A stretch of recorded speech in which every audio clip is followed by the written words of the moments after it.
Praise the Lord. இன்றைக்கான வசனம், சுத்தமும் பிரகாசமுமான மெல்லிய வஸ்திரம் தரித்து கொள்ளும்படி அவளுக்கு அளிக்கப்பட்டது. அந்த மெல்லிய வஸ்திரம் பரிசுத்தவான்களுடைய நீதிகளே அப்படின்னு இங்க ஆண்டவர் எழுதி கொடுத்திருக்கிறார். யாருக்கு அப்படின்னா மணவாட்டிக்கு. இதுக்கு முந்தைய வசனத்துல பாத்தீங்கன்னா ஆட்டுக்குட்டியானவருடைய கல்யாணம் வந்துருச்சு.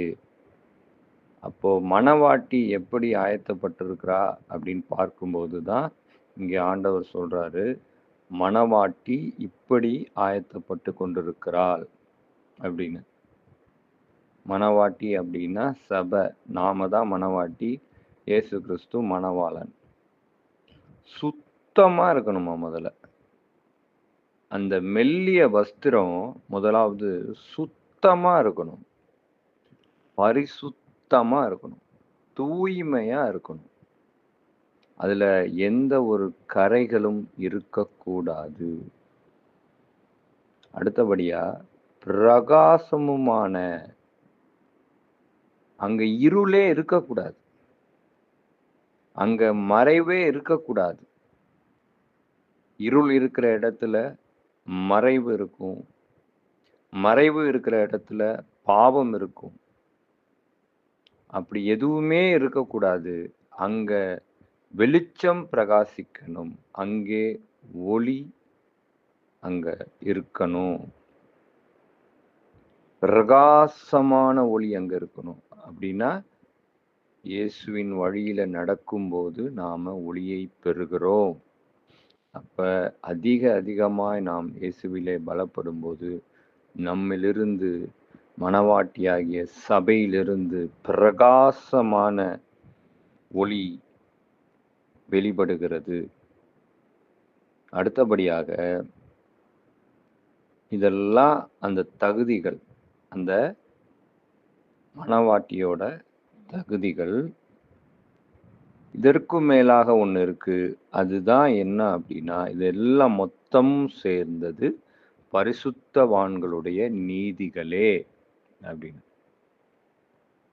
சரி, இங்க ஒரு விஷயத்த நீங்க கவனித்து பார்த்தீங்கன்னா, உற்று நோக்குனீங்கன்னா புரிந்து கொள்ளலாம். மெல்லிய வஸ்திரம் அப்படின்னு ஆண்டவர் இங்க சொல்லியிருக்கிறார். இப்ப நார்மலா ஒரு ட்ரெஸ் வந்து வியர் பண்றோம். கொஞ்சம் நல்லா தான், ஸ்ட்ராங்கா தான் வியர் பண்றோம். ஆனா அப்படி வியர் பண்ணும்போது நம்மளுடைய பாகங்கள் எல்லாம் வெளியில தெரியதான் செய்யுது. அப்படிதான் இருக்கு. அதான் இயல்பும் கூட. அப்போ மெல்லிய வஸ்திரத்தை உடுத்தினா என்ன ஆகும்? இன்னும் அதிகமால நம்மளுடைய உடல் பாகங்கள் வெளியில தெரியும். இன்னும் ஒரு மாதிரி ஒரு விதமான ஒரு அலங்கோலமான ஒரு வெளிப்பாடு அங்க நடக்கும், வெளியே தெரியும். என்ன ஆண்டவர் இப்படி சொல்றாரு அப்படின்னா, இது ஹைலி ஸ்பிரிச்சுவல், ஆழமான ஆவிக்குரிய சிந்தனையில ஆண்டவர் சொல்றார். அப்போ அந்த மெல்லிய வஸ்திரம் உடுத்துற அந்த மணவாட்டி அப்படின்னா, அப்போ எனக்குள்ள இருக்கிற மாம்ச கிரியைகளான அசுத்த சிந்தனைகள், கோபம், எரிச்சல், கசப்பு, வெறுப்பு, பிறரை மன்னிக்காத தன்மை, ஏற்றுக்கொள்ளாத தன்மை, கடின இருதயத்தோடு இருக்கிறது, துரோகம் செய்கிறது, காமம், இச்சை, வெறி, கொலை, கொள்ளை, பாலிய இச்சைகள், இப்படி அடுக்கிக் கொண்டே போகலாம். தற்பிரியம், பொறாமை, மேட்டிமை, எவ்வளவு இருக்கு பாருங்க. இதெல்லாம் ஆண்டவரால் உண்டானதல்ல. இதெல்லாம் உலகத்தால் உண்டானது, சாத்தானால் உண்டானது, மாம்ச கிரியைகளினால் உண்டானது. இது எல்லாம் அழிக்கப்படணும், கொன்று போடப்படணும். முற்றிலுமாக நாம் இதெல்லாம் சாகடிக்கணும் நம்மள. இத நம்மிலே சாகடிக்கும்போது, அங்கே ஆவிக்குரிய நிலைப்பாடு இருக்கும். ஆவிக்குரிய சரீரம் நமக்குள் இருக்கும்.